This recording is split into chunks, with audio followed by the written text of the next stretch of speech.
Good morning. Welcome to Inquisition Update. My name's Tom Fress, and I'll be your host for the next hour. You're listening to FirstAmendmentRadio.net. Thanks for tuning in this morning. It's a pleasure to be here. I'm going to continue where we left off last time with our reading of the book, The Papacy and the Civil Power by R.W. Thompson. I'm going to back up to the last paragraph on page 47 if you're following along with the book. To set the stage now for this morning's program, want to somewhat recapture where we were last time, and that was in response to Pope Pius IX's encyclical and syllabus of error that damned our modern or Protestant form of government, republicanism, our constitutional republic, as being rebellious to the divine right rule of the Pope. The bishops, the Roman Catholic hierarchy in this country, convened a conference, a council, in the Jesuit stronghold of Baltimore, Maryland, to deliberate and to formulate a written response to the Pope, indicating to the Pope that they both understood his encyclical and syllabus of error and the intrinsic meaning in that syllabus, calling for the overthrow of our form of government, and then to assure the Pope that they agreed and that they would shoulder upon themselves the responsibility of taking whatever steps necessary, gradual as they may be, to eventually do exactly what the Pope wanted, to tear down our Protestant form of government and reestablish a papal system, similar to that of the Dark Ages, the old world order. And that's what is called the New World Order today, the reestablishment of papal sovereignty in the world as the divine right ruler of the world. Now, backing up, as I said, one paragraph, speaking of this document, this reply that the Roman Catholic hierarchy deliberated about and then wrote in response to Pope Pius IX's encyclical and syllabus of error of 1864, it says, one would expect to see in a document of this kind a statement of some serious grievance against which relief was sought, something that would at least excuse, if not justify, the attempt to introduce into our government a foreign element of authority above the people. In other words, a papal government. Why would they want a papal government? Why wouldn't this document contain some form of grievance against our form of government to justify injecting or interjecting the Pope, a foreign dictator, over our government and over the people? And it says, but the only practical results complained of are, first, the taxation of their church property, Roman Catholic Church property, and second, an attempt made by the state of Missouri after the end of the Civil War to make the exercise of ecclesiastical ministry depend on a condition laid down by the civil power, that is, by requiring them, that is, the Roman Catholic Church, to conform to the laws of the state, in this case the state of Missouri, in furnishing evidence of their loyalty to the government, that is, our Protestant government. That's all Missouri wanted to do, was to make sure that the Roman Catholic Church in Missouri express their support and loyalty to the government, as opposed to their loyalty to the Pope. Now, the Roman Catholic Church wants to answer to the Pope and not to the Constitution or of the United States of America, or in this case, the Constitution of Missouri. The Roman Catholic Church in Missouri did not want to be subject to the secular laws the civil laws, the constitutional laws of the state of Missouri. And they expressed a grievance in that regard. And this was their stated justification for interjecting a foreign power as superior to that in the land in which they lived. Now, from the nature of these complaints, it would seem that they were only employed as a pretext, merely affording them an opportunity of making known to the Pope how cheerfully they responded to the doctrines of his encyclical and syllabus, and that with what confidence he, that is the Pope, might rely upon them in doing their share of the work necessary to arrest the progress and advancement upon which this country had entered. And what was the advancement and progress upon which this country had entered? A government completely free of papal interference. A modern government. Modern being the word most generally used to describe those forms of government that rose as a result of the Protestant Reformation. A Protestant Reformation which protested the authority of the Pope and protested his divine right, self-proclaimed divine right to rule over the governments of the world. A protest against the Pope's assertion that he should be able to seat and unseat all the kings of the earth and be their sovereign. That's the modern form of government. Modern being the word that describes that Protestant era which replaced the old papal system that dominated all of Europe and the world generally. That brutal, persecutorial, superstitious, bloody inquisitorial papal system. The Protestants protested it, put the Pope out of his throne, and put Christ in his throne, his rightful throne, and then established their own forms of government, giving a man liberty of religious belief. Now, the Pope wants to return to the heydays of the papacy, the days that history records as the Dark Ages, the old world order. And that's exactly what was called for by Pope Pius IX in his encyclical and syllabus of error. And the Pope expected that the Roman Catholics in this country would express some grievance, justifying the overthrow of this modern Protestant republic, constitutional republic,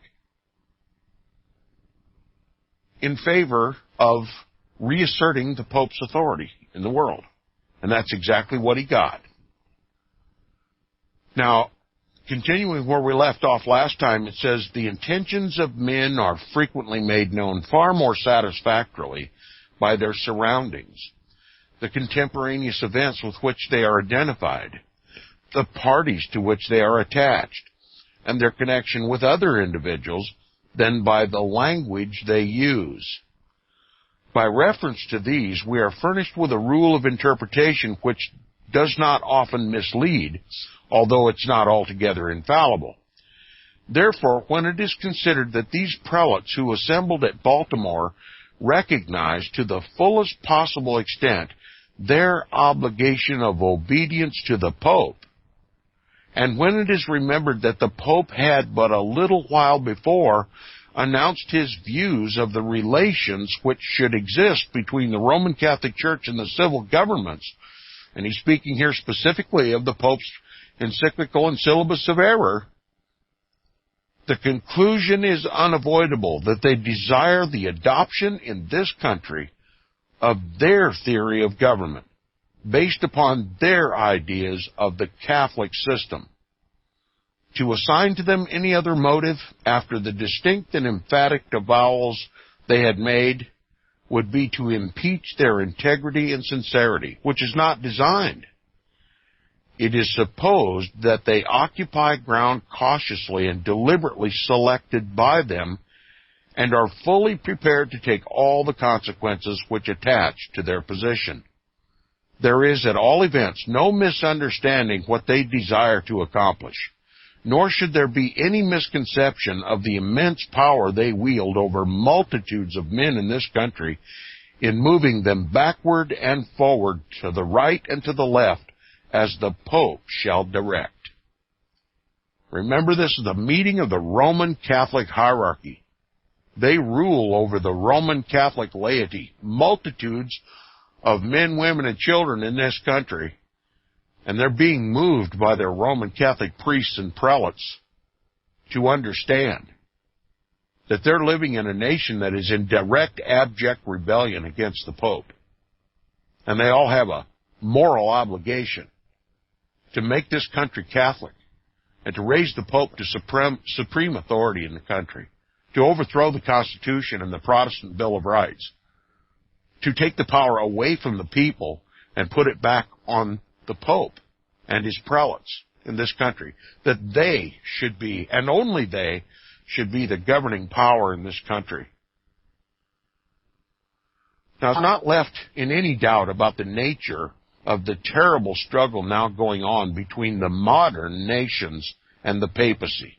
Remember, modern is the word that is used to describe that era of time after the fall of the papacy and the rising of the Protestant Reformation. A whole change in governmental systems around, especially in Europe, where they were sick and tired and fed up with papal domination. Okay? So, the United States was a new country formed after the Protestant Reformation, and it adopted a modern or Protestant form of government. Now it says we're not left in any doubt about the nature of the terrible struggle now going on between the modern nations, that is the Protestant nations, and the papacy. These hierarchs at Baltimore comprehended it fully when they entered upon an explanation of the differences between the Protestant system of government, with the people as the source of the civil power, and the Catholic system, with the Pope as its only source. Having voluntarily yielded to the papal pressure by the frank avowal of their preference for the latter, that is, a papal government, and having no excuse on the plea of ignorance for not understanding what it has hitherto done for the world. Now he's speaking of the Dark Ages and the Inquisition. What has the papal system done in the world in history? Let us not forget, those who are not familiar with papal history need to educate themselves, and they need to be regular listeners to Inquisition Update so we can learn. If we're going to allow the Roman Catholic Church to overthrow our democratic or Republican or Protestant or modern form of government and return back to the days when the Pope ruled supreme, we ought to know what it was like back then. In other words, let me put it in modern terms. If you're going to participate in the ecumenical movement to reunite with the Roman Catholic Church, to repudiate the Protestant Reformation, and to put in our and be ecumenical and politically too, and you don't have a choice. If you've joined the ecumenical movement and you've given all your power and strength to the Roman Catholic Church, she's not only going to change what you believe about Christ, she's going to change your form of government. And that's exactly what we're seeing in the world today. So if you're going to be ecumenical, you better find out what the Roman Catholic Church is going to insist that you believe about Christ and how they're going to change your form of government. Because the Pope calls himself the divine right ruler. Only he, and he alone, is to determine how you should live. Only he should determine the laws that govern the states. And this is the big controversy, the controversy that's been largely forgotten in this country. It's not talked about because it wakes up too many people. Okay? Now, backing up, it says, having voluntarily yielded to the papal pressure by the frank avowal of their preference for the latter, and having no excuse on the plea of ignorance for not understanding what it is hitherto done in the world, they must be considered as desiring to see the Christian nations, including the United States, carried back to that condition that they were in when the papacy was at the zenith of its power, when kings were ignoble enough to lay their crowns at the feet of the Pope, when popes disposed of kingdoms at their pleasure by imposing or releasing the obligation of allegiance as the reward of fidelity to themselves in the one case, or of disobedience on the other. In other words, the popes said, you may obey your king because he obeys me, or you may disobey your government because it disobeys me. That's the days that we're talking about, that we're returning to in this postmodern age of ecumenism, returning back to Rome. And it says, when ignorant fanaticism and superstition were so universal that the Christian world dreaded nothing so much as the terrible thunders of excommunication. That is, they kicked you out of the church. They damned you to hell. Now, those are the days that we're returning to in this postmodern, post-Protestant, ecumenical form of Christianity. It can be described in no other way than a return to full-blown Catholicism.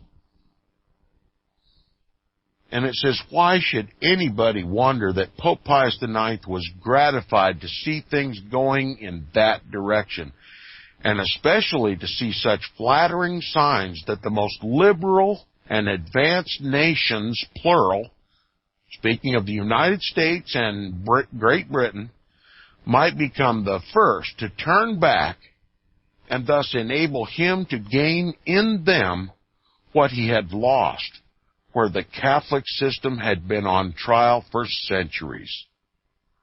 What is he talking about? Europe, the very birthplace of the Protestant Reformation. He's going to use the United States. How gratifying it is to find the most recent modern Protestant nation in the world regain for the Pope the strength that he lost after the Protestant Reformation. Pope Pius IX had to be on cloud nine, baby, when these Catholic bishops in America got together and answered him in the fashion that they did. We get it, Pope Pius IX. We get it. The United States is under a heretical, Protestant, people-centered government, which is in direct opposition to your divine right to rule, and we accept your authority, and we're going to help you overthrow this government. By hook or by crook, come hell or high water, no matter how long it takes, little by little, as subtly as we can, without raising Protestant suspicion, we're going to whittle away at this heretical Constitution, and we're going to impose Roman Catholic canon law in its place and your divine right authority. And that's exactly what's happening in this country and the world. The people in Washington, D.C., Congress, the White House, the Supreme Court, all dominated by powerful Roman Catholics. And again, I reiterate, for those just tuning in, for the first time, as near as I know in American history, there's not one single Protestant on the Supreme Court. It's a supermajority Roman Catholic court, 6-3. The remaining 3 are Jewish, and many would describe them as papal court Jews. There's no Protestant representation on the Supreme Court of the United States. And why is that important? Because the Supreme Court of the United States interprets the law. It's the highest court in this land, and it interprets our law. And if they want to change our law, all they have to do is interpret it differently. I mean, after all, it's up to their interpretation. And we're going to see more and more steadily and even more rapid decline from a Protestant form of government to a top-down, hierarchical, dictatorial, papal style of government. And anybody who's paying any attention to how our country is becoming oppressive, dictatorial, taking away our civil liberties, has to know that they're tearing down our Constitution. So the next question is, what are they going to put in its place? I think if you listen to this book, your answer will be given, and it'll be understandable in terms that those of the least intellectual ability will be able to comprehend. They're making America Catholic. They're making America a popish nation.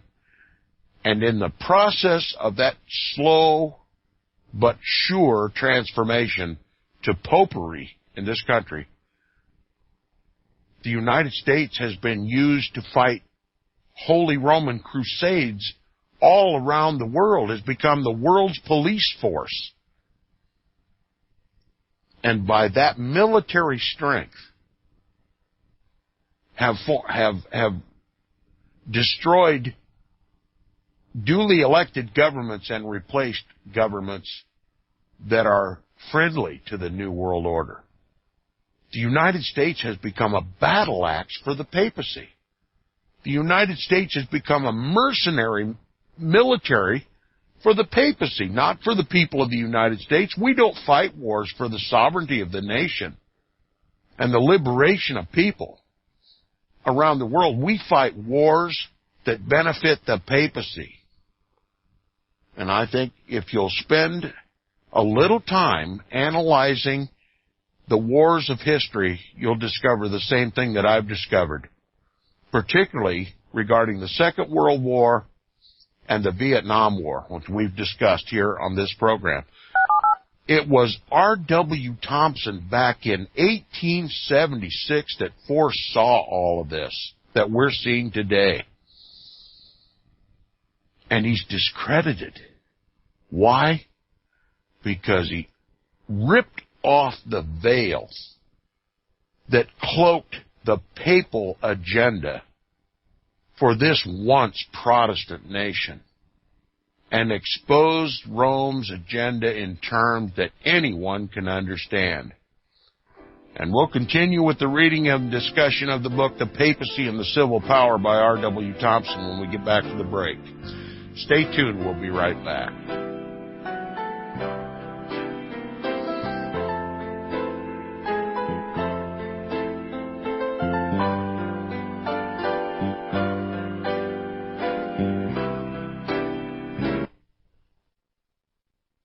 You're listening to FirstAmendmentRadio.com worldwide. Freedom is never free. We need your support today at FirstAmendmentRadio.com.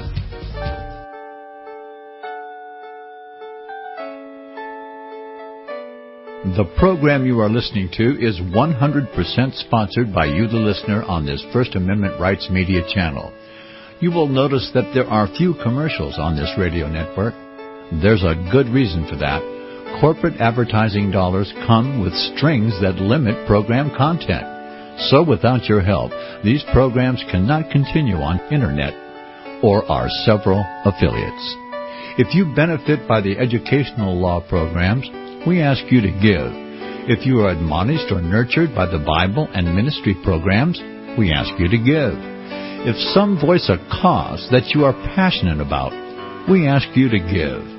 If you believe in any of these, we ask you to support them as you would a missionary on a continual basis, as if giving a tithe for missionary radio. These programs are not commercially viable and must be supported by those faithful to the cause of truth. Look for the button to sponsor your favorite programs at our listen and schedule pages on the Internet. Then, when you subscribe, we will send you the last quarterly MP3 CD of that program immediately, and continue to do so with each new quarter. We will also give you unlimited archive access to all of our programs. We're asking you to give much less than a tithe, so that you may also send support directly to a particular program host, cause, and anywhere else the Spirit may lead you. Do all to the glory of our God and Creator, for His holy nation, the only kingdom that will last forever. Thank you for listening.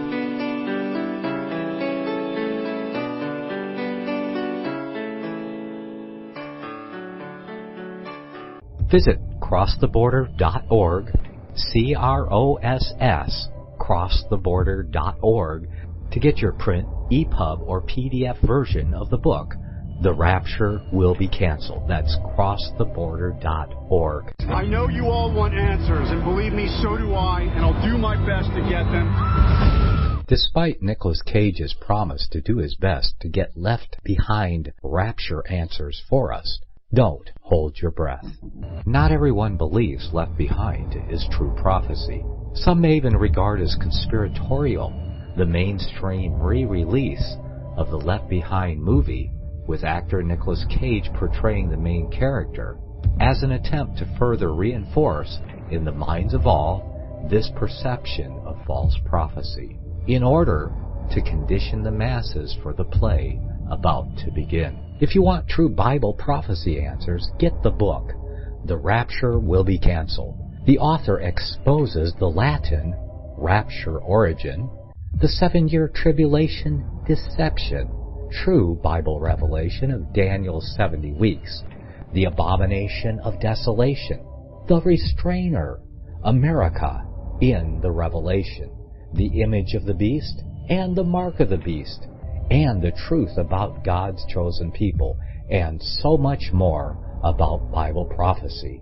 This book will shatter the Left Behind paradigm of future events. Get the book, The Rapture Will Be Canceled. Visit crosstheborder.org, CROSS, crosstheborder.org, to get your print, EPUB, or PDF version of the book, The Rapture Will Be Canceled. That's crosstheborder.org.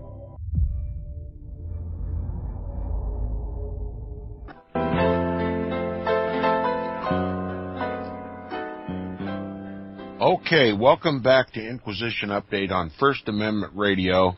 The setting is the reply that the bishops of Rome, the Roman Catholic hierarchy in America, responded to Pope Pius IX's encyclical and syllabus of error, confirming that they affirm, accept, understand Pope Pius IX's intent for this country to overthrow this Protestant government and replace it with a papal system, a return to the dark days, the dark ages. Now it says, why should anybody wonder that Pope Pius IX was gratified to see things going in that direction, and especially to see such flattering signs that the most liberal and advanced nations might become the first to turn back and thus enable him to gain in them what he had lost where the Catholic system had been on trial for centuries. He would have possessed less sagacity than is assigned to him Had not the promise of these faithful subordinates to vindicate all his asserted prerogatives excited in his mind ardent hopes and flattering expectations of the future of the papacy? He could easily see that they were ready and willing to defend the theory which he considers the chiefest among all the fundamentals of government. For no matter what the form of government, whether monarchical or republican, it makes him, the Pope, its absolute and independent ruler in all things belonging to the domain of faith and morals. The avowal is plainly made in support of this theory, that submission to civil authority is founded alone upon obedience to God, and is not to be obeyed when otherwise. Therefore, it is proposed that the Roman Catholic citizen of the United States shall be carried along step by step in the following process of training for the duties of citizenship. He shall be brought to recognize his church, the Roman Catholic Church, as the only custodian of God's law, that the Pope is infallible, and therefore, as the vicegerent of God, has plenary and sole power to interpret that law and cannot err in its interpretation. That he shall find his only guide, that is, every Roman Catholic shall find his only guide in the Roman Catholic Church in deciding whether he shall obey or disobey the civil laws of the state. That the Pope is the infallible representative of all truth in the world and infallibly employs all the power and authority of the Roman Catholic Church. That as he cannot err in anything concerning faith and morals, he must in their domain be implicitly obeyed. That as the Pope is the infallible, as the chief instructor in doctrine and duty, his prelates are also infallible as his subordinate workers. That the Pope, as he shall speak through the mouths of these prelates, must be obeyed absolutely and uninquiringly, all his utterances being taken as the voice of God, coming directly from his throne in the heavens, and that infamy in this life and eternal damnation in that life to come will be the inevitable doom of all who shall impiously reject these teachings. A citizen thus trained, disciplined, and humiliated would become necessarily a mere machine in the hands of his superiors, who would allow him to obey those laws only which the Church, that is, the Roman Catholic Church, or rather the Pope, should decide to be consistent with the commands of God, and would require him to resist and oppose those which should be decided to be otherwise. If the laws requiring the Roman Catholic Church to hold property in subordination to the civil power, and in the same way that Protestant churches do, are forbidden by God's law, as interpreted by the Pope and placed in the canons and discipline of the Roman Catholic Church, as the Baltimore Council declares, they must be swept out of the way or violated with impunity, so that the Roman Catholic Church itself and all its monastic orders and all its secret societies may hold property to an unlimited amount and make all the laws which shall govern its acquisition and enjoyment without any regard whatsoever to the legislation of the states or to their rights and dignity. With this achieved, the Roman Catholic hierarchy would be far along upon the road that would lead them to their final triumph, the mastery over the people. And I'll just interject, if you have the mastery over the people in a republican government, a government that rules of, by, and for the people, you have overthrown that government. That's what they intend to do. And it says the Pope, as the source of all authority in the Roman Catholic Church, would put forth his royal edicts and decrees in regard to their church property in this country, prescribing how they should acquire, hold, and enjoy it, and these edicts and decrees would take the place of all our state statutes upon that subject. This would build up at Rome an imperialism that would reach out further over the world than did the Caesars, and might become far greater and more injurious to mankind. Let me read this again. This would build up at Rome an imperialism, an empire, that would reach out further over the world than did the Caesars, and might become far greater and more injurious to mankind. And that's what the Pope is in the world now.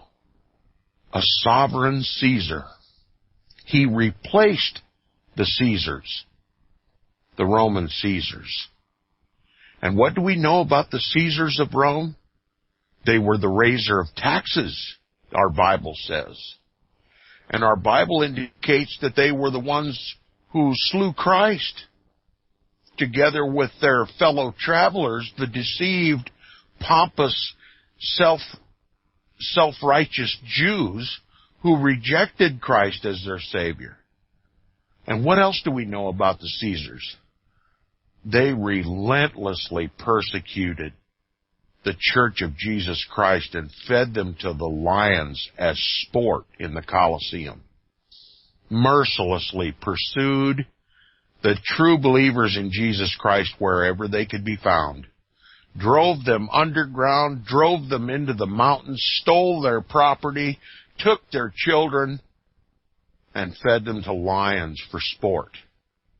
R.W. Thompson says that if obeyed by the Roman Catholics in this country and around the world, that the Pope could build an empire that would reach out further over the world than did the Caesars, and might become far greater and more injurious to mankind. And how prophetic, how utterly prophetic is that statement.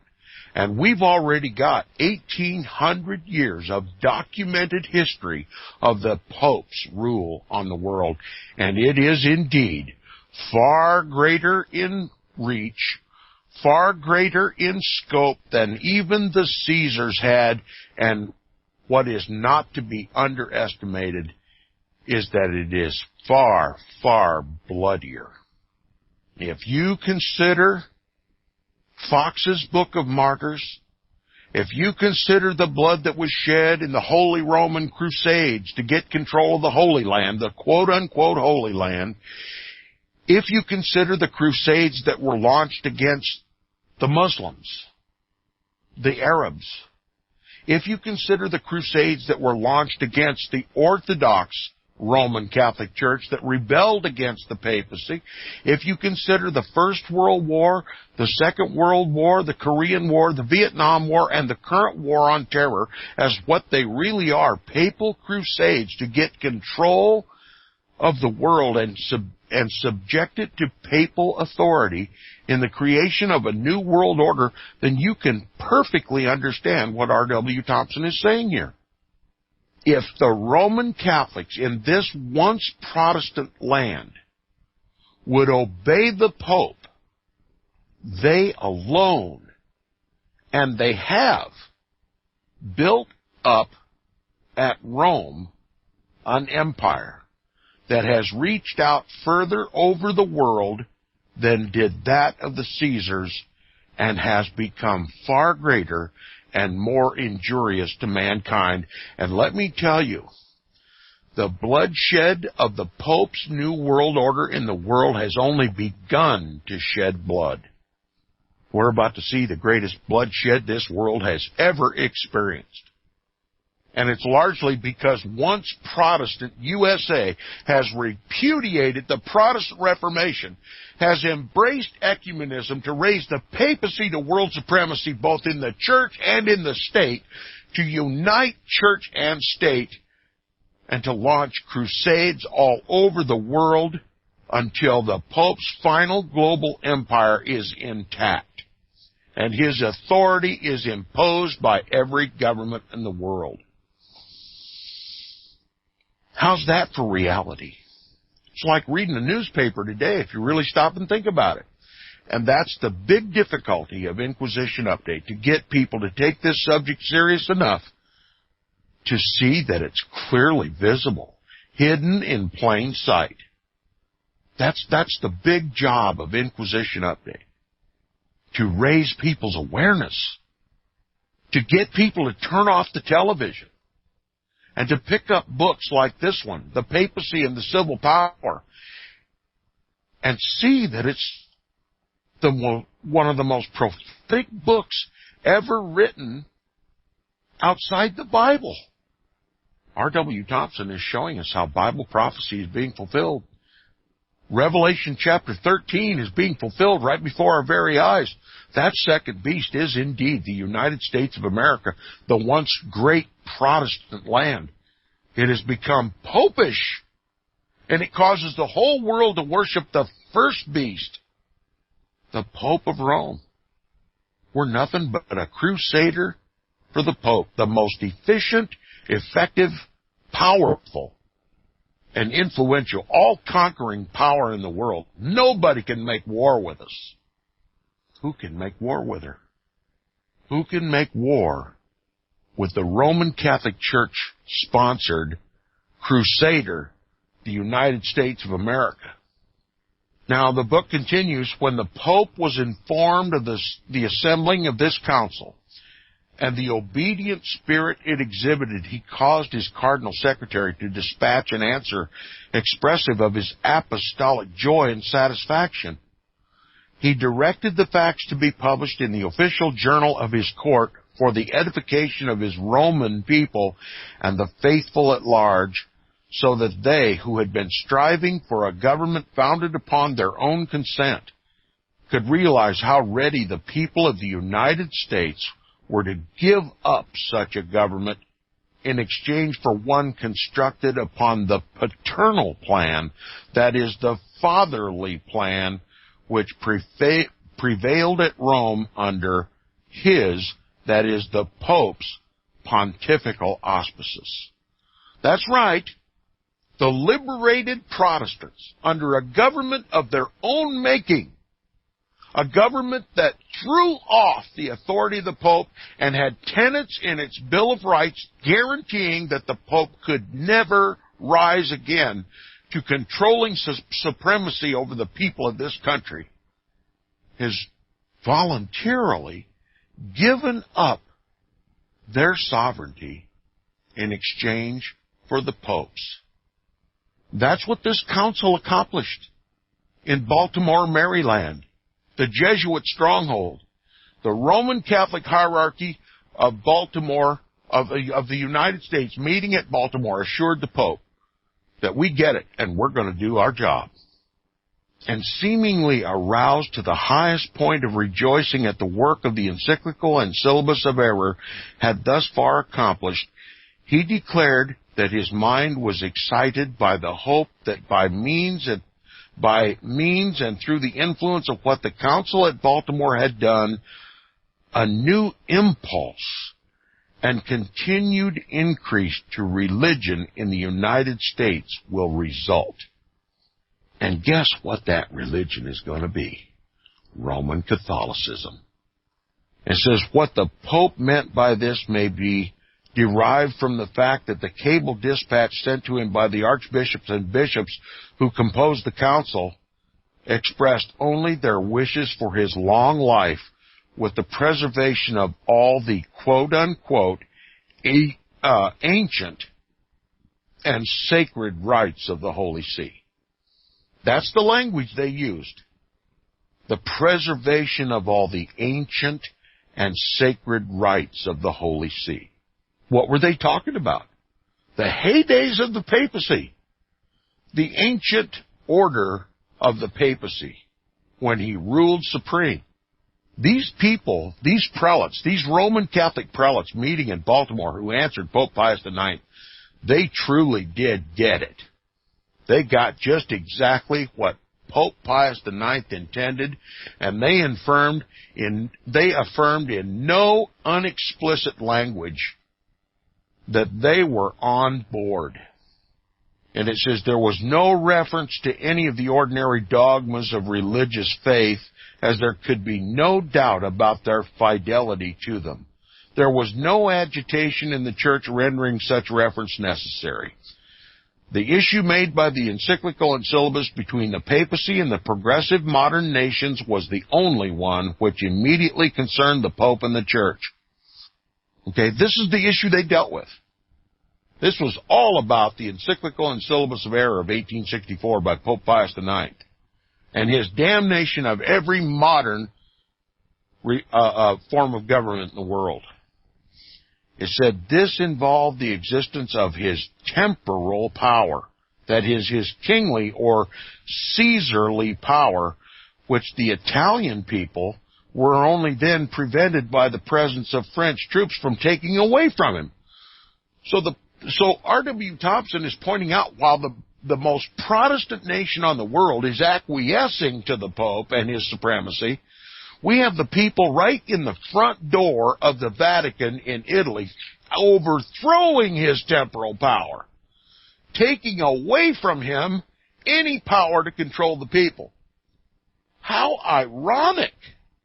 And it said, consequently, when they declared their desire to see all the ancient and sacred rites of the Holy See preserved, the Pope was at no loss to know what they meant. He understood them as endorsing all the claims he had set up in the encyclical and syllabus, including that of temporal and ecclesiastical sovereignty, that is, the power over the church and the state, and his right to require that the civil governments of the world should conform to the canon laws and disciplines of the Roman Catholic Church. Therefore, the idea he intended to convey was this, that the religion which had received a new impulse in the United States was that which taught the subordination of all civil governments to the Roman Catholic Church and the Papacy. It was not the true religion which was exemplified in the life and example of Christ, and which has its foundation in universal charity and love, but that which places the Pope above all kingdoms and peoples and requires every human being to pay him homage and fidelity. The facts before him tended naturally to draw from him the rapturous expression of his hope. To see his followers in the United States stepping so hastily into the front rank of those who were ready to do battle for the ancient rights of the Holy See, when kings under the idea of divine right received their crowns from the popes, must have excited in his mind the most profound gratification. One can readily suppose that in his pontifical enthusiasm he looked forward exultingly to the time when governments and constitutions and laws would be constructed so as to conform to the papal model, and when there would be snatched from the hands of the people, wherever they possessed it, the power to make their own laws, or to enforce any which he or his successors shall declare to be contrary to the faith and good morals. To any old man of kind heart and generous sympathies, it must be terribly crushing to see such bright hopes and flattering anticipations suddenly dashed to the ground as were those of Pope Pius IX, after they had been thus excited, when Rome, at the act of the Italian people, became their capital. They took the Pope off his throne, and they declared not the papacy to be their capital, but the city of Rome. They secularized the government. They kicked the Pope out. In Italy, right there in the shadow of the walls of the papacy, the Italian people set the example that America should have been setting. And instead, Protestant America was being overthrown by the Roman Catholic hierarchy. A promise that the Roman Catholic hierarchy would lead the Roman Catholics in America to overthrow the government that Italy was establishing for itself. How unbelievable. It says, shall the tide of retrogression thus arrested in Italy by a Roman Catholic population be permitted to set in again in the very hearts of a Protestant nation? The reason assigned for the preference of the Catholic system over the Protestant is the incapacity of the people to govern themselves and to take care of their own civil affairs, an argument as old as tyranny. The Baltimore Council tells us that by recognizing, as we do in this country, an authority to govern, which has no warrant for its character as divine and no limits to its application, the nation is exposed to disorder and anarchy, and the concession to the Roman Catholic hierarchy of the right to separate their property from the mass of that belonging to the other churches and people, and to govern it by their own laws and by the canon laws of the Roman Catholic Church, is demanded upon that express ground. What they determined was they were going to start their own country within the United States. All their land was going to be under the sovereign rule of the papacy through the Roman Catholic hierarchy. They were going to start their own nation in this country. And I reiterate what I said the other day. Every piece of Roman Catholic property in this country is off limits to the civil power. A cop can't cross the border of the threshold of a Roman Catholic church because he's violating an embassy of the papacy.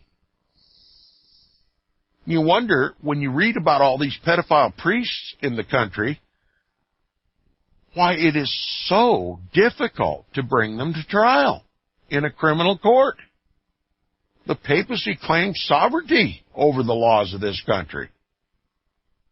If a Roman Catholic priest gets caught in the washroom with a little boy, that's up for the Pope to handle, because that violation was by one of his sovereigns. And the inferior civil government of this country and the overwhelming horror of the people of this country mean nothing. See the facts on the ground before us? R.W. Thompson's telling us the truth. It says, with these prelates, Protestantism thus tends to the disruption of the whole social fabric, because it confers upon each individual the right to decide what shall be the form of his religious belief and whether he shall have any, and conducting all civil affairs without referring it to the Pope or his ecclesiastics or to any church authorities whatever to decide what laws shall be obeyed and what resisted. The issue is a plain one, easily perceptible to the most ordinary comprehension, and we'll make sure that everybody listening to this program can comprehend exactly what R.W. Thompson is saying, and we'll continue with the reading and discussion of the book, The Papacy and the Civil Power by Richard Wigington Thompson, next time on Inquisition Update. Don't miss it. You'll get your eyes opened to what's really happening in Protestant USA today. It's the New World Order. See you next time.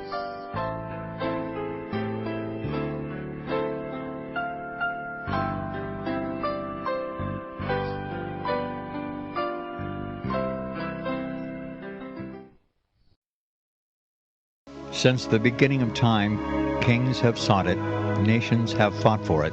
It has been traded, it has been borrowed, it has been purchased, it has been stolen. There's a reason for it. To secure the blessings of liberty to ourselves and to our posterity. Invest with the security of gold and silver.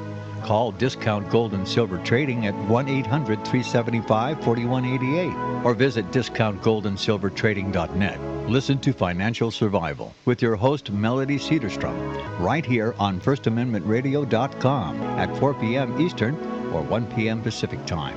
Visit discountgoldandsilvertrading.net or call Discount Gold and Silver Trading at 1-800-375-4188. Toll free 1-800-375-4188.